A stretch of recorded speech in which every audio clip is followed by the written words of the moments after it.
The housing crisis is wreaking havoc nationally. Our podcast discusses how it is playing out specifically in Black Berkeley, California, chronicling the lived experiences behind what people call gentrification, detailing our endeavor for our right to stay and our right to return. Brought to you by Healthy Black Families. I am your host, Deb, and this is Telling Our Stories, the Housing Chronicles. Welcome.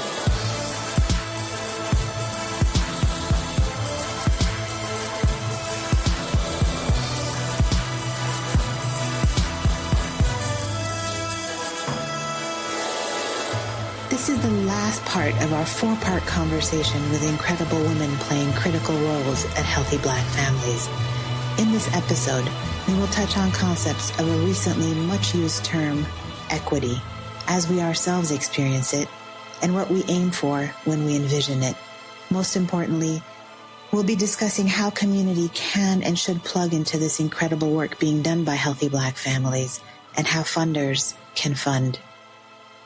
So here I am, blessed to have Executive Director Wilhelmina Wilson, Deputy Executive Director Ayanna Davis, and the Director of our board, Suzette Chaumette. I would like you guys to talk about what would equity actually look like? Equity would look like anybody who comes to Berkeley would be able to buy a home with no barriers. Yes, I'd like to add to this because I was there before BART came and disrupted the community. And I would say this, I've never lived in equity in the United States. I have never experienced equity living in the Black community, which is where I live or used to before gentrification. And even before BART disrupted the community, there was so much economic oppression, racism, and police brutality, and inequity in education of our children, segregation. I mean, it's true. There is, for many of us who now don't even have that, a romanticized understanding or recollection of what the Black community was, but the conditions we were living under prior to BART are well documented. And when you look at the work of the Black Panther Party, the New African Independence Movement to change conditions in that time, when you look at some of the things that we have built out of it, understand that at no point has equity existed. And so the vision we create is the vision of what equity looks like, where everyone has the same opportunities to purchase and buy a home. And when I mean opportunities, that means that the economic inequities that occur, the inability to transfer wealth. I mean, as you said, we will have interrupted and stopped the harms. And that's one of the major things that will create an equitable Black Berkeley. But we won't even be looking at calling it equitable Black Berkeley, right? It would just be Berkeley. And there will be no need to organize and advocate and insist on conditions changing. We won't need to change the conditions that are impacting our lives. If you read the City of Berkeley, the last City of Berkeley Health Equity Report, which I believe was written in 2018, and Healthy Black Families definitely work to educate community around that with our Thirsty for Change health education forums.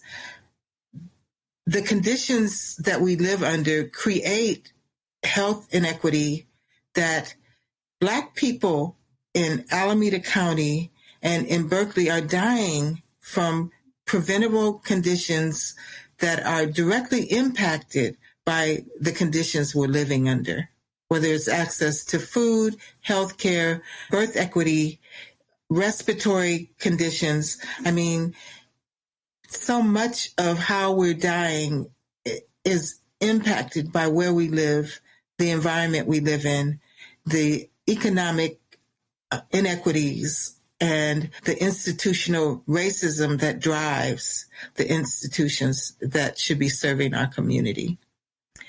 So your question is, what would equity look like? We still have to experience it. And the vision, though, is that we have a beautiful, thriving, wonderful Black community that is part of a broader community, or we have an equitable Black community that thrives in a way that supports itself. We have self-determination, and we build upon that self-determination. That's beautiful, and we must struggle for that. So let me up the ante and ask this question. So if that equity is reached, right? If equity for Black Berkeley is successful, what does the entire community gain? And that's a beautiful question, too. And, you know, let's talk about the history of Berkeley Black community and the Bay Area Black community. Our community has been a thought leadership for decades, right? And of course, just in general, the Bay Area Black community, the leadership in culture, in social structure, in advocacy, because we have to be real, we live in the United States. And so there's so much that needs to happen in the United States. So as we build community, our community in the city gains a place where creativity, productivity, economic growth, continued community leadership will create a future that benefits everyone. We're looking specifically, as Mina had said, creating our Black Arts and Cultural District in South Berkeley along the Adeline Corridor community that it will include the African American Holistic Resource Center, a health innovation district proposed by City Council person Ben Bartlett. We'll have new businesses, child care centers, independent schools and institutions, the continuation of the Berkeley Flea Market, the South Berkeley Farmers Market, and we'll have housing co-ops and collectives. Our children and our grandchildren will have safe neighborhoods and safe housing and comfortable housing that they can afford to live in. There will be jobs and livelihood to support it. The possibilities are endless, right? For creating positive, progressive, sustainable, amazing change and models, financial, economic, social, and cultural models to sustain this change that are part of this change. And the growth that comes to the whole community for that is really powerful. Amina, can you talk about what the whole community positions itself to gain if Equitable for Black Berkeley is successful? I think Mama Ayanna has said it well. And she mentioned what comes to mind for me. And quite like that finance team that is solving for something they've never known, trying to transform to support a solution that has never been, I think we're in the same place as a community. Mama Ayanna eloquently said, have we had a Black community that's known equity in the history of this country? You know, think about things like Tulsa, Oklahoma, and how that history's been hidden, and Rosewood and Allensworth here in California. We've been, ever since emancipation, we've been seeking space to grow community in human dignity. And instead of being allies in our struggle for that type of agency, consistently the powers that be have been tyrannically opposed to even ruminating on the idea of allowing equity for people of color in this nation. So I think it's a breakthrough time, and the possibilities are grand. And the way I show up in this work is in expectant hope.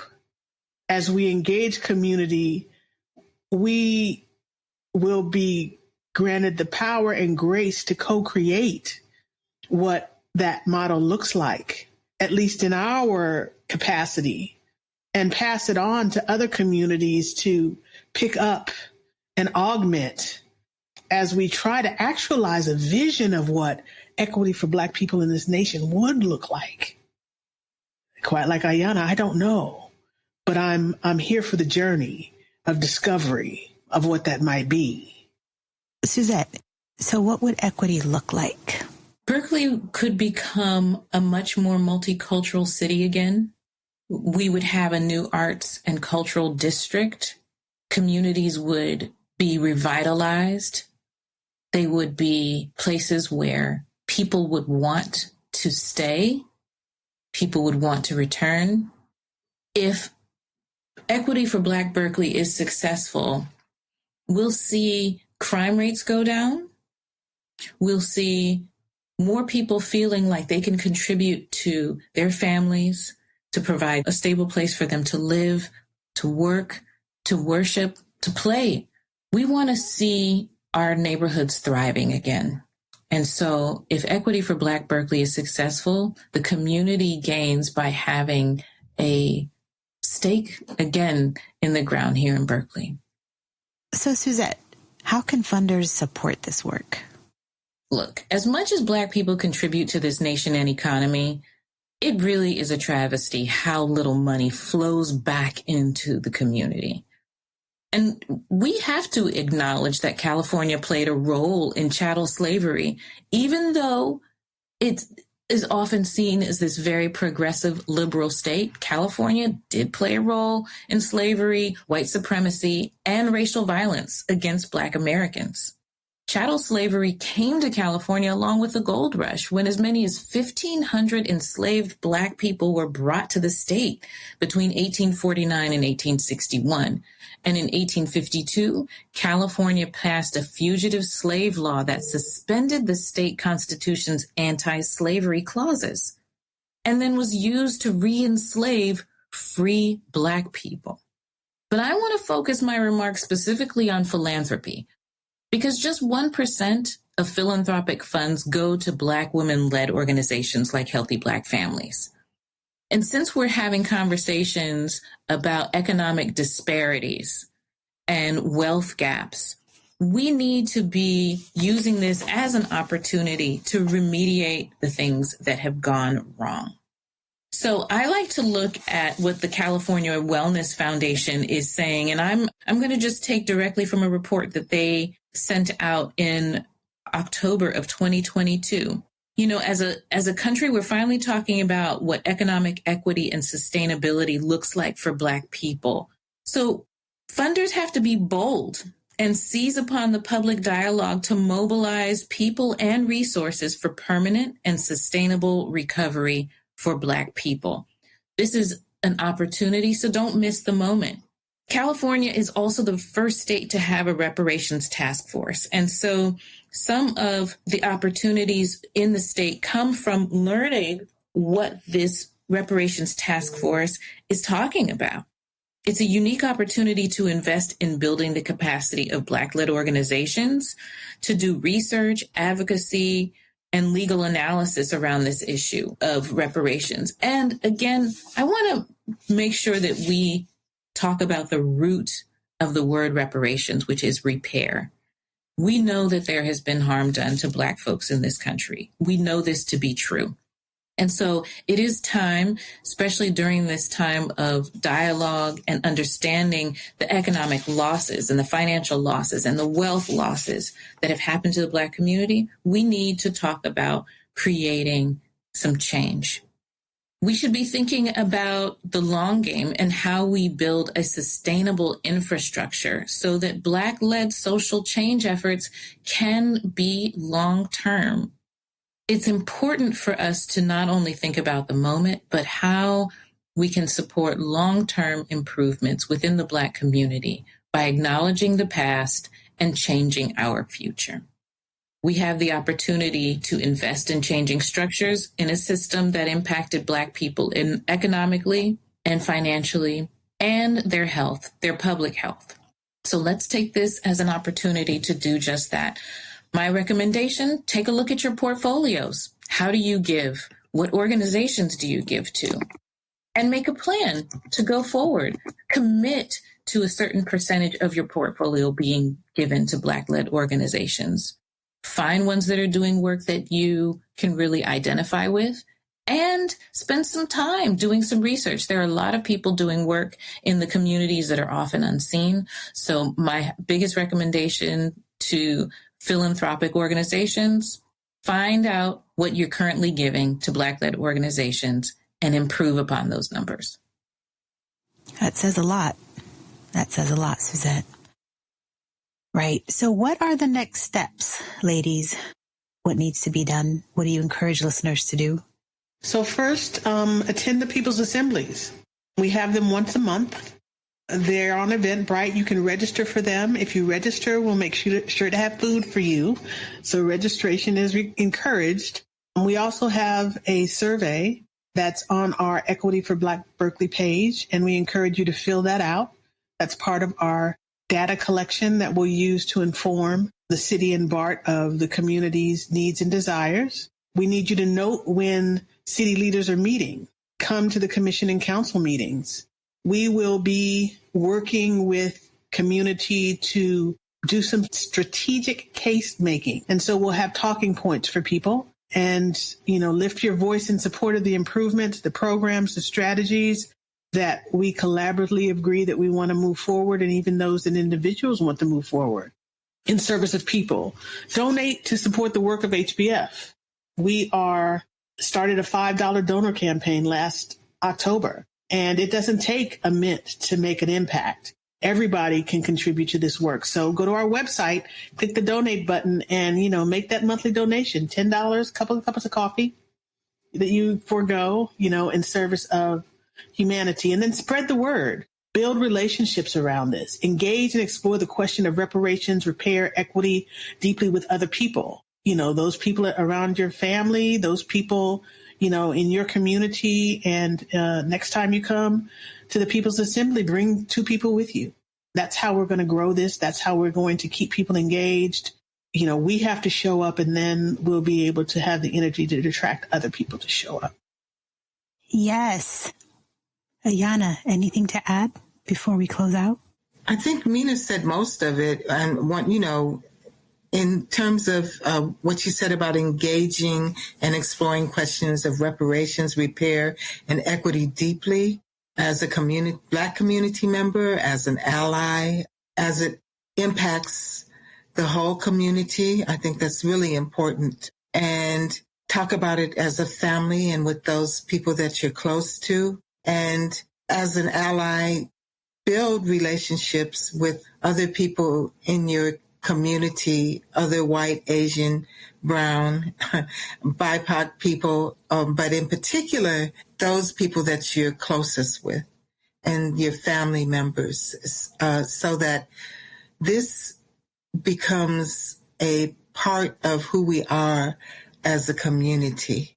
We really encourage the Black community in particular, but everyone's welcome to attend the People's Assemblies. I think that is one of the important steps to make. We will be having advocacy trainings, so we encourage our community members to apply for and become part of the advocacy training. We will be having fellows that are part of our participatory action research. So we really encourage our community members to apply to be a fellow. And we encourage you to come out to Healthy Black Families programs, not just the People's Assemblies, but participate. Most of what we do is still online, so it's very safe, and you can do it in the comfort of your home. Come to our community education forums. Come to our kindergarten readiness forums. Come out to our healthy living classes. Participate in the work that Healthy Black Families is doing. Those steps are also really important as far as supporting us as an organization and a community. And join an organization and encourage your organization to have representation at the People's Assemblies. Or if you already belong to an organization, show up. Bring the voice of the people that you work with and represent when you come. We really want a strong Black leadership presence at our people's assemblies. We want a strong Black family, whole Black family presence. We want a strong student presence. So we want, strong business leader presence. We want the community to be present. We want to make sure that your voice is present. And that step is the most important step. And not just for people who are currently in Berkeley, right? It's also for people who have been in Berkeley. And that's key, as most of our people have been pushed out, right? That if you've ever lived in Berkeley, gone to high school in Berkeley, right? All of that. Right. Yes. Go to church in Berkeley. Church, live, work, play, pray, and slay in Berkeley. Right. All of us need to come together and build this. So the other thing I was going to add, Deb, is this podcast that you're listening to is part of a series. The first few episodes of which we're using to give background information on equity before Black Berkeley. After these informational podcasts are over, we are going to be gathering qualitative data by having Deb interview people who are housing insecure, have lost their housing in Berkeley, have had to move to the exurbs, etc., as some of that wisdom that lives closest to the experience data. So that's a huge opportunity for those who want to participate in this. Share your lived experience. Be part of the data that we're collecting that we can share and really ideate and prototype solutions around. So we look forward to hearing from you all with your stories as well. That's right. We're here for it. That's right. And so it's the last question. Ayanna, what do you hope the legacy of this work will be?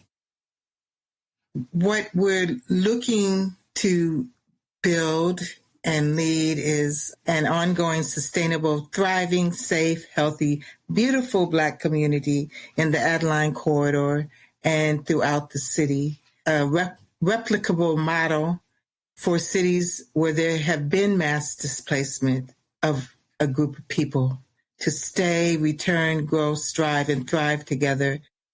And a model to support people to organize, advocate, activate, and make equity happen in their city and their community. And I would also say the legacy for our children and our children's children unto the generations to have a community that they can be happy and satisfied and proud to live in. I hope that the legacy of this work will be that housing is no longer a public health crisis, or better said, that the unhoused crisis will no longer be one in the city of Berkeley, and that we create a model program so that other cities and other regions can scale what we've done here and make it possible for anyone, anywhere, to have stable housing and to be able then to contribute to their own families and communities and improve their overall mental and physical and financial health. Davina, what do you hope the legacy of this work will be?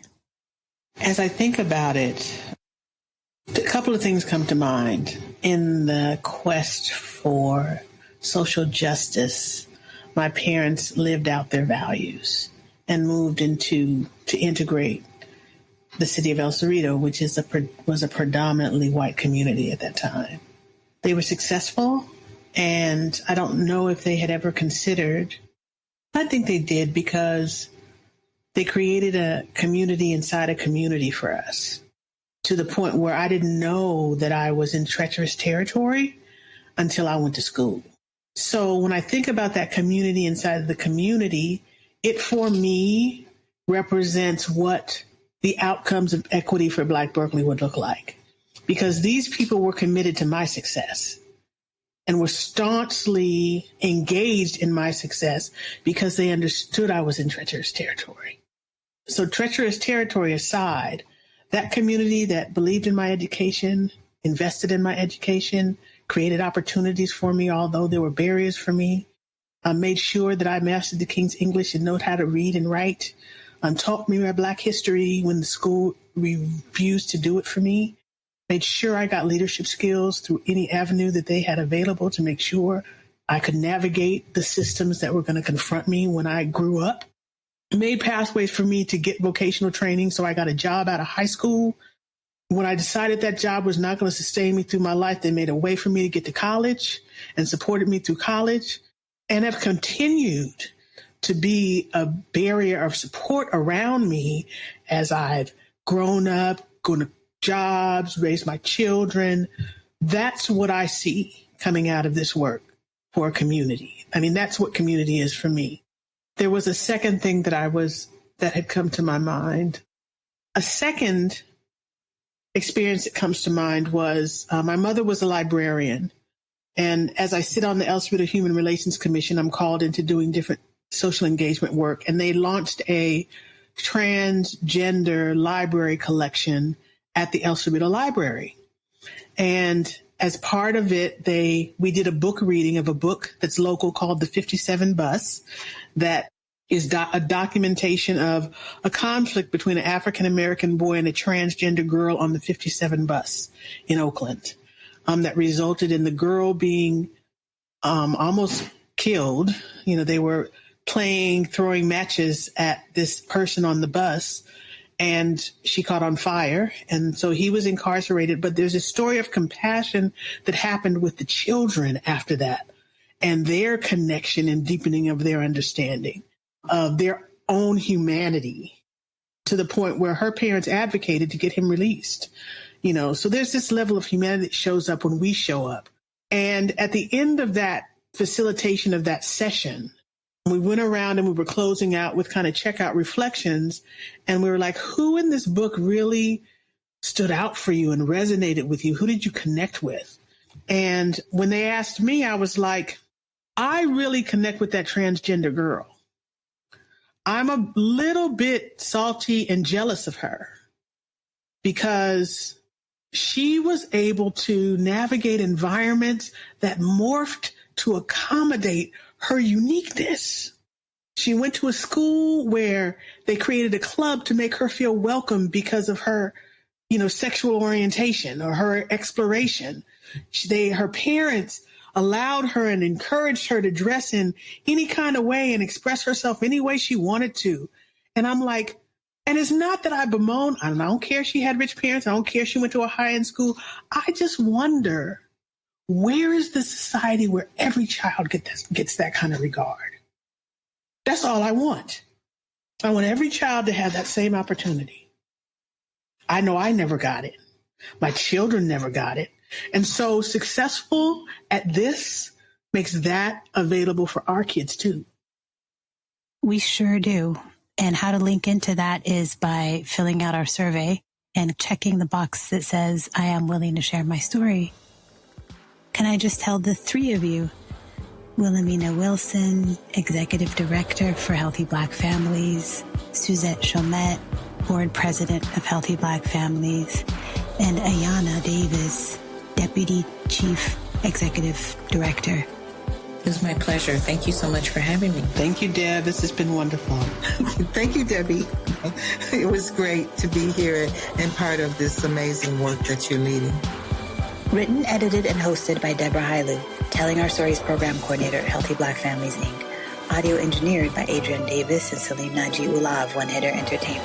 Shout out to James Shields of Creative Shields for our beautiful podcast artwork. Akila Shahid, Office and Media Manager at Healthy Black Families, Inc. for the many ways she steps up and bridges our gaps. And Wilhelmina Wilson, Executive Director at Healthy Black Families, Inc. for bringing all of this together. Casting out the net of Black love in service of all humanity, this has been Telling Our Stories, the Housing Chronicles. See you next time.